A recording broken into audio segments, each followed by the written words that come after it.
Hello, welcome to the fourth episode of the series Decolonizing the Mind.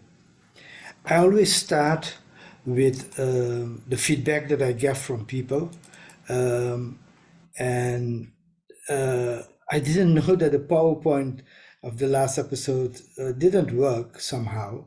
I apologize for that. You can download the PowerPoint from sandohira.com.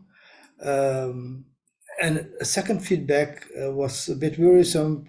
Person asking, "Are we going to die in a nuclear war?" And is that the message that I'm giving? No.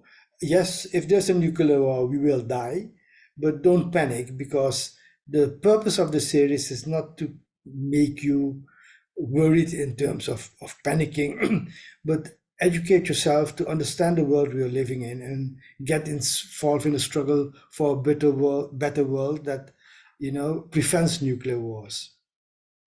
So the last time I ended with saying that Netanyahu wanted to nuke Iran.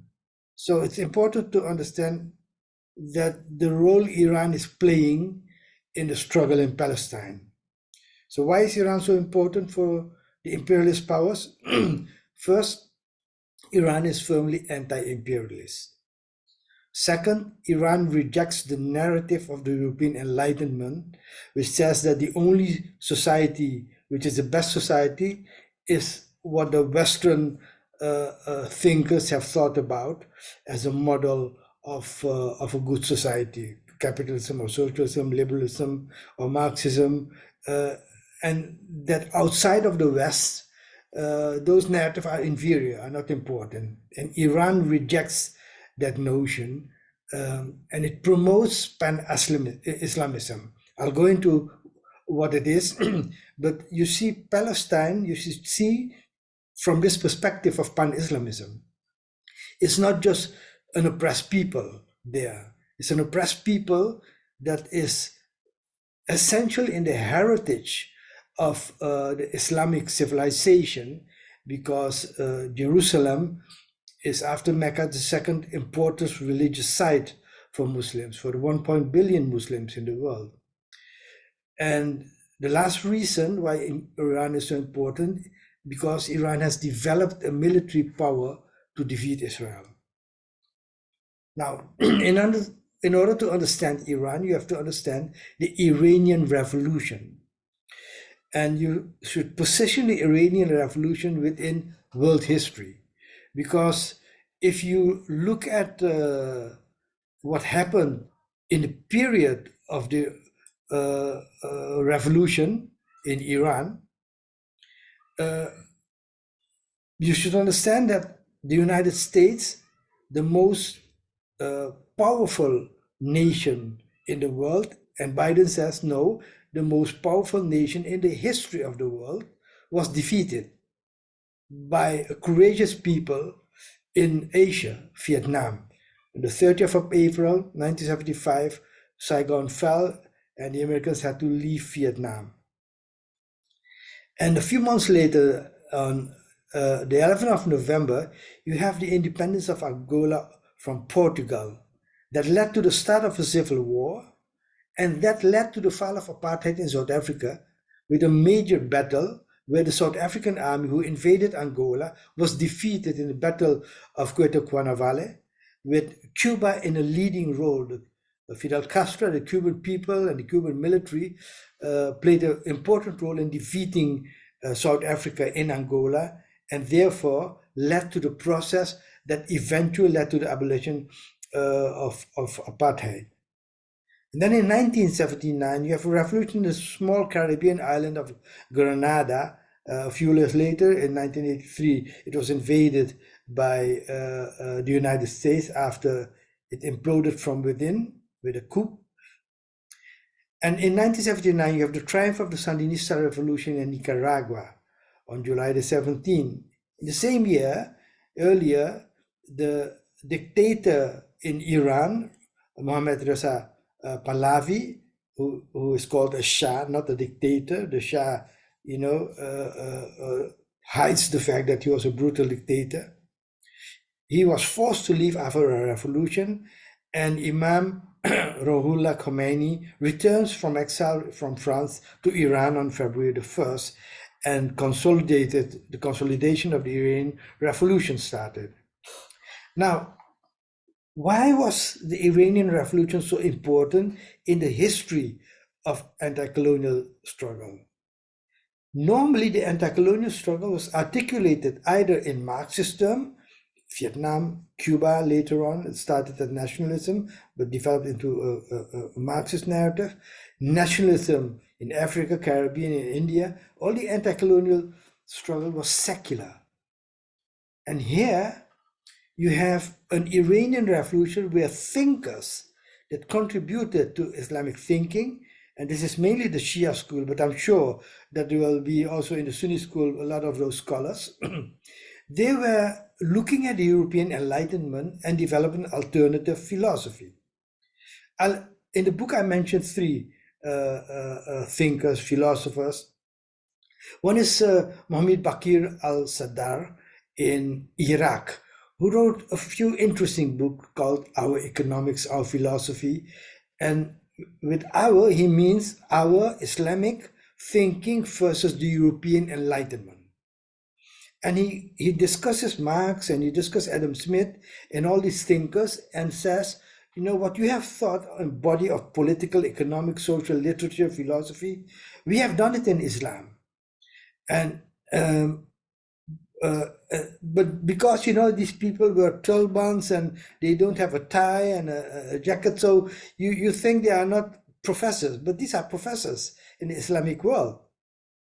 Then another one from Iran, very interesting, not a theologian, but a sociologist, Ali Shariati, who wrote a book, many other books. One is Marxism and Other Fallacies. He translated Frantz Fanon, Wretches of the Earth, in Persian.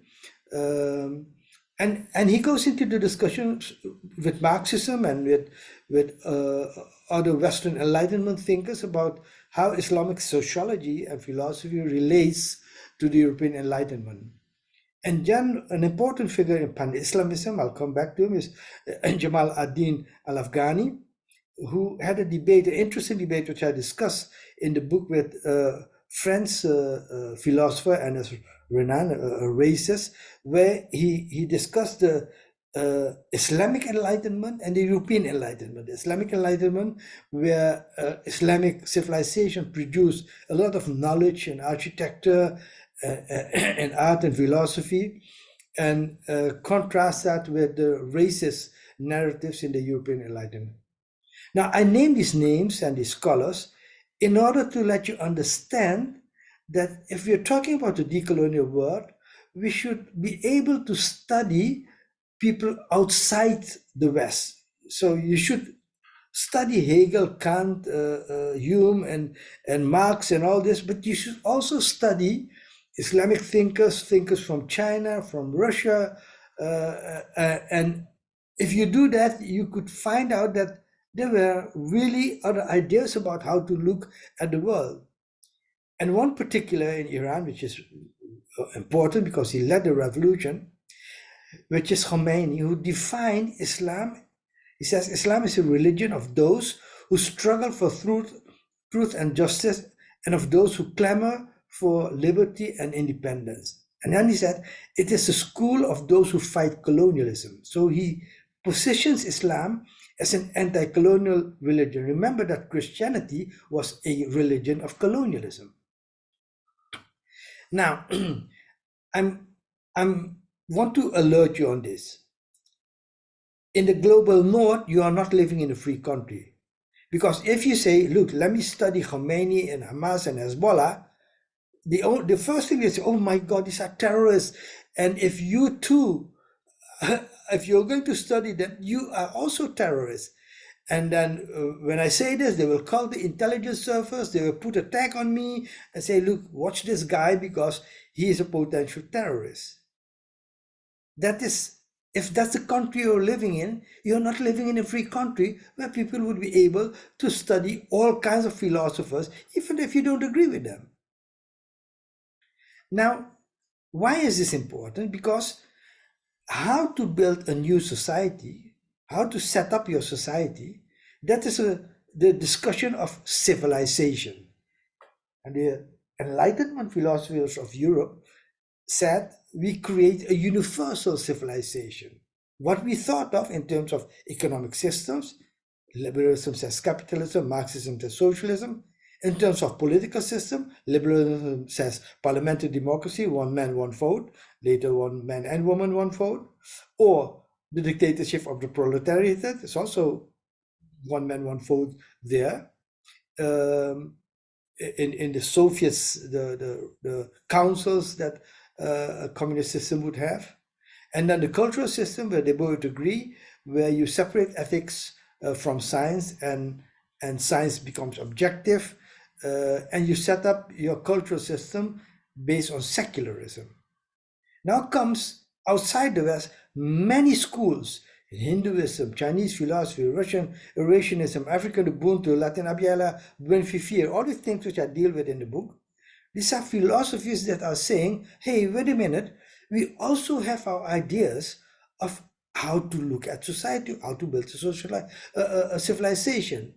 In Islam, they say we have economics theory that is based on social justice, which include markets. Markets could be there, but the social justice is leading.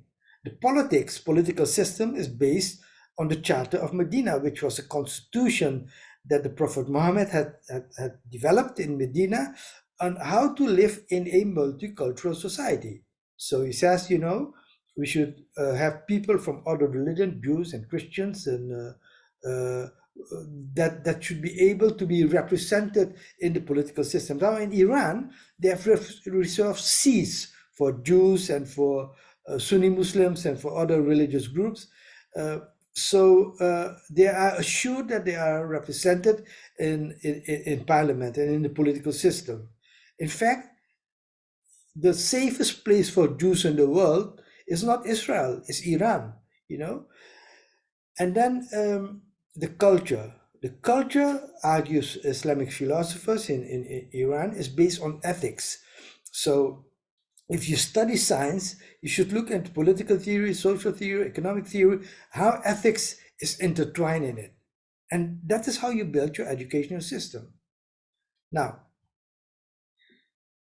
Iran is one of the proponents of pan-Islamism. Now, maybe people in the West who are not Muslim, I'm not a Muslim, and we grew up with Marxism, but also with this idea of Pan-Africanism, those who were involved in the black struggle. And a similar thing you have in Islam, which is called Pan-Islamism. What is Pan-Africanism? It unites Africans in the struggle against colonialism. And Pan-Islamism unites Muslims, Sunni, Shia, and all kinds of other schools against colonialism. And this is how you should look at Palestine from an Islamic point of view. It's not just an Islamic point of view, it's a pan-Islamic point of view. Palestine is a struggle that unites Sunnis and Shias and all other schools in the Islam to say the liberation of Palestine is basically a pan-Islamist project. All Muslims should get involved in liberating Jerusalem from the Crusaders, be them secular, be them religious. So this is the Iranian Revolution. They set up a society under the most horrific circumstances. First, they were invaded by Saddam Hussein with the help of the West. Later, Saddam Hussein became the enemy of the West. But for 8 years, he conducted a war where chemical weapons from Germany was provided to him through the United States, and the West supported Saddam Hussein. It left 1 million Iranians dead and many other Iraqis dead. But it didn't destroy the Iranian Revolution. It harmed it destroyed its economy, but they were able to recover. The other way is to criminalize Iran. Iran is this backward feudal country where all these ayatollahs are oppressing their people. They have no support, and yet they still thrive. And then the other is fomenting counter-revolutions. So 17,000 people have been killed in the counter-revolutions in Iran, these people have names, they have faces, they have families. And when, in the last years, you had pictures of women who were killed, that is the West allegiance, by the religious police. Iran denies that.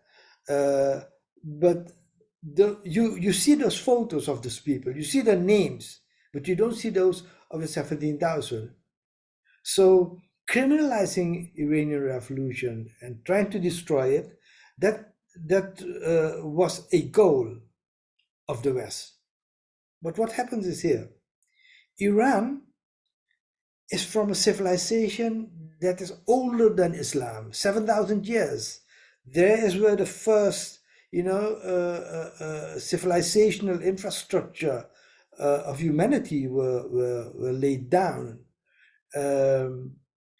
And after the Iranian Revolution, they were able to develop the economy despite the economic boycott. They were able to develop an indigenous technological knowledge base. The science in Iran is very far. The religious leaders of Iran had declared a fatwa against nuclear weapons, and the West was always afraid that nuclear weapons were being used. But they developed other deadly weapons, ballistic missiles, drone technology. And with those weapons, they could destroy Israel. If Israel goes into a confrontation with Iran, Israel would lose. And what Iran doesn't have is nuclear weapons. And Netanyahu says, if we want to defeat Palestine, we need to defeat the forces behind Palestine. And that is not the Israeli army. You're not fighting an army, you're fighting an empire. So he means with we, Israel and the United States and the collective West. If we want to defeat Hamas and the resistance, all the resistance, if you want to have a genocide in Gaza, we need to defeat also Hezbollah in Iran. We need to defeat Syria. We need to defeat Yemen. And we need to defeat Iran. And the only way to do that is to have a nuclear attack on Iran. So how does the world prevent a nuclear attack in Iran? Now the answer is the one who is going to prevent this is Russia. And how they will do it, I will explain in the next episode, where you have to understand the history of Iran and the relationship between Russia and Iran. Mind you, in the war of Iraq, Russia supported the West. Russia supported Saddam Hussein in the struggle against Iran. The things have changed now, and I'll explain the changes. And I'll explain how the role of Russia in Western Asia, former Middle East, how it's linked to the war in Ukraine. So tomorrow I'll go into these issues. Now, if you want to know more about these philosophers I'm talking about, look in the index of my book, and you'll find the names of Ali Shariati, Mohammed Bakir al-Sadr, Jamal al-Din al-Afghani, Imam Ruhollah Khomeini, and you will see that, you will find some of their narratives. And as I said, you could download this PowerPoint. And if you want to support this DTM channel, subscribe to the channel, share it with your friends, family, and colleagues, and encourage them to subscribe. Discuss the content in discussions group with your friends and colleagues and organizers. And if you want to support us financially, look at the website www.sanduhir.com for the ways to do it. So thank you for listening, and hope to